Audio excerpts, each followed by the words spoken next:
So, if you've ever been on the Bedrock edition of Minecraft, or even maybe just watched videos of it, you've probably heard of the Hive.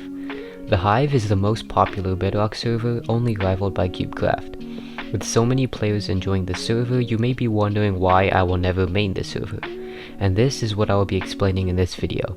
But before we get it started, if you enjoy my content, I would really appreciate it if you subscribe, as it really helps me out.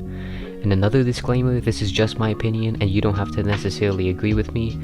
Other than that, sit back, relax, and grab a snack as I explain to you the reasons why I will never main the Hive. Okay, so first let's talk about the Knockback. So if you have seen most of my videos on YouTube, I am a Mineplex main, and the knockback between both is significantly different from each other. Now Mineplex knockback is more horizontal and almost none vertical, but Hive knockback is the complete opposite. Hive knockback focuses more on vertical and less on horizontal.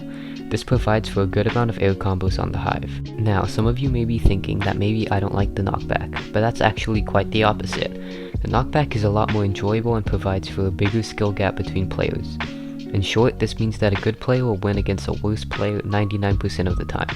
This may seem pretty obvious, but if knockback has a chance of randomness involved with it, the chance of a good player beating a worse player decreases significantly. The only thing I don't like as much is the snowballs. Many can start combos with snowballs very easily because of how much vertical knockback it deals. One way Hive can counter this is have snowballs deal half the KB it does right now. Now how does the knockback affect me and my experience on the server?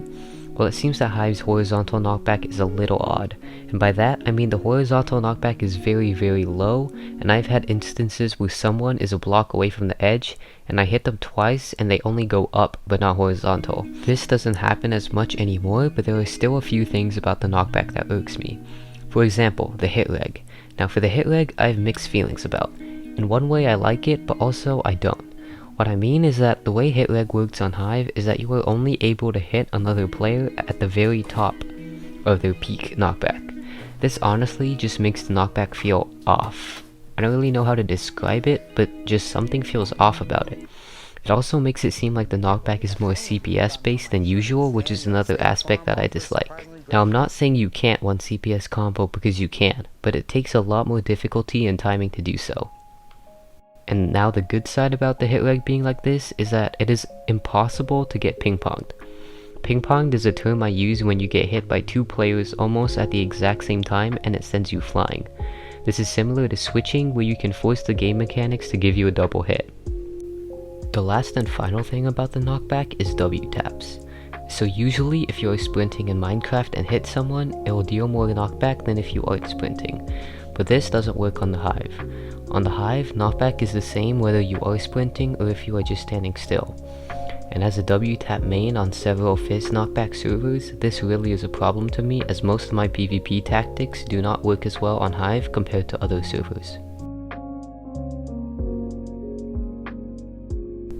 As some of you may know, Hive has platform-based matchmaking, and for the entirety of this segment, I'll be referring to it as PBMM.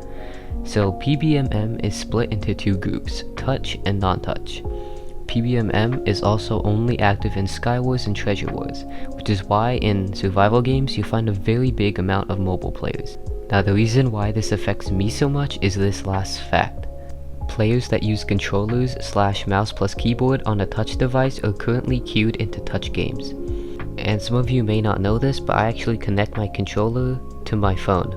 This makes the game extremely easy for me since all I do is fight mobile players.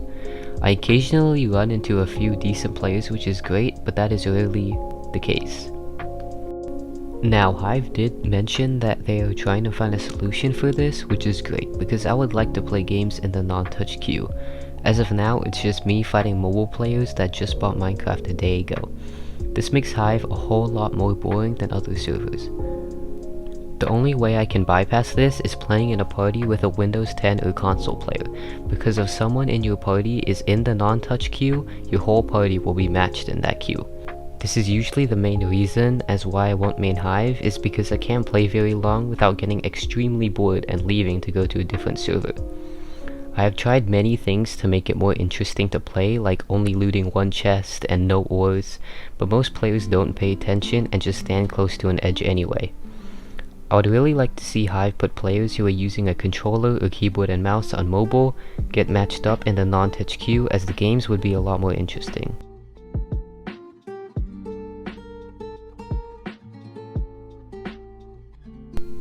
The Hive has some of the most generic games out of any of the other servers. And the problem with this is they don't even add a twist to most of their games. The only game they seem to add a twist on is Skywars, and they just add more RNG to the game.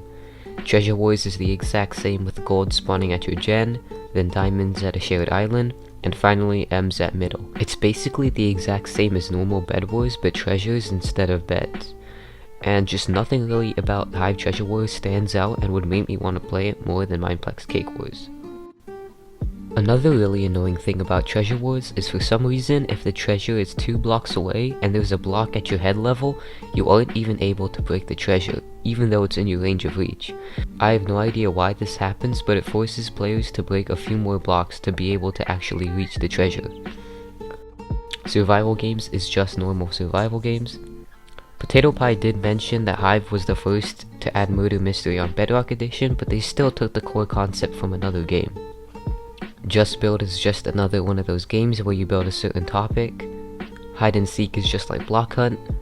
And Death Run is actually Hive's only completely original game. You basically run through an obstacle course, and there are traps that can be activated by the deaths. Your goal as a runner is to get to the end, and the goal of the deaths is to kill the runners. Now, I understand that it's very hard to create your own game nowadays, but at least another spin-off of a different game would be nice. With Hive being such a huge server, I'm disappointed in the lack of original games being produced. I feel adding more fun, original, and creative games would attract players from many other servers onto the Hive. Now, even though I mentioned most of the things about Hive that annoy me, I just want to thank Hive for all the hard work they put in. Hive reaches insane levels of players with little to no lag. There are minimum bugs, and it seems like they listen to their community a lot. Something most people don't mention is the Hive website. The Hive's website, in my opinion, is one of the best, only rivaled by Mineplex's website. Hive's website has a clean and manageable interface that makes things easy to understand. It isn't like Lifeboat, where the homepage seems to be a ton of images and info smushed together. The website overall has a nice clean look and very easy to navigate, and one of the things that stands out from the Mineplex website is that Hive seems to have a separate website for Java.